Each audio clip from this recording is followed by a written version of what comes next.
We get more Pacifica for a little bit. They definitely wasted her character.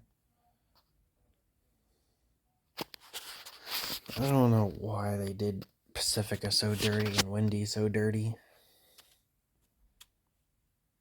Oh, they also got Mark Hamill in on this.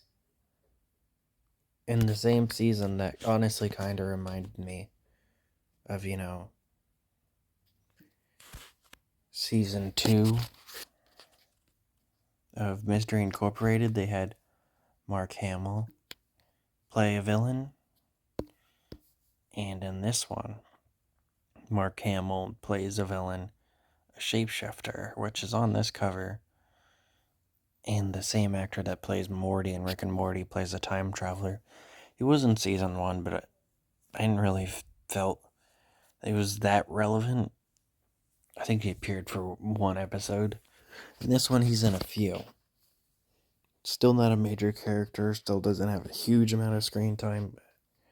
More screen time than the last season. So... Oh, I thought there was this one thing that I thought was stupid. And Zeus and the real girl. He gets like a girlfriend or whatever, and they feel the need to reference something from their own show from the last season, which is fine. They're like, oh yeah, remember that episode where Dipper brought a video game character back to life? They reference him.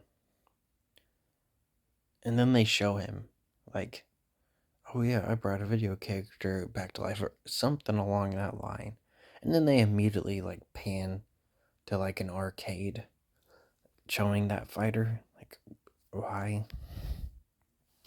They don't really use the Mystery Shack that often in this season.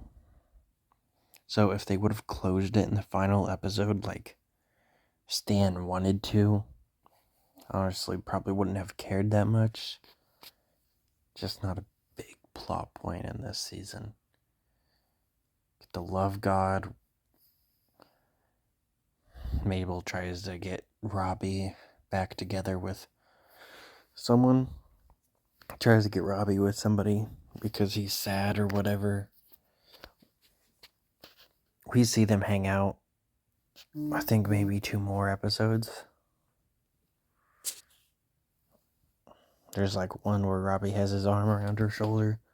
It honestly doesn't end up being that relevant, but they put a whole episode into it. Northwest Mansion Mystery was crazy.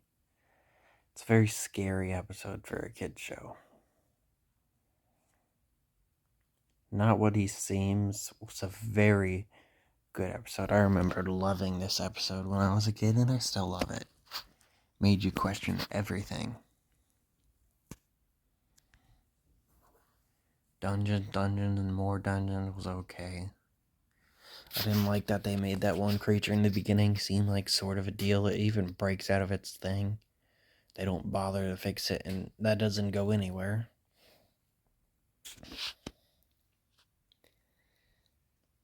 Last Mabelcorn, Mabel tries to get a unicorn to realize that she's pure of heart, but it ends up to be fucking with her. She didn't actually have to be pure of heart to get unicorn hair.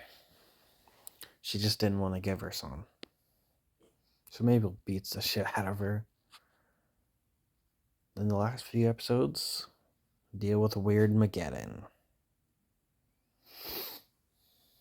And there's actually one more, but they don't show it on here for some reason. Season 1, episode 21, Weirdmageddon Gore. Weirdmageddon 4. Just like Mystery Incorporated, where they had a bunch of parts to end the finale. With all the lore and shit that they've been building up. And they both only got 2 seasons. So they're very similar shows. And yeah, that's about it.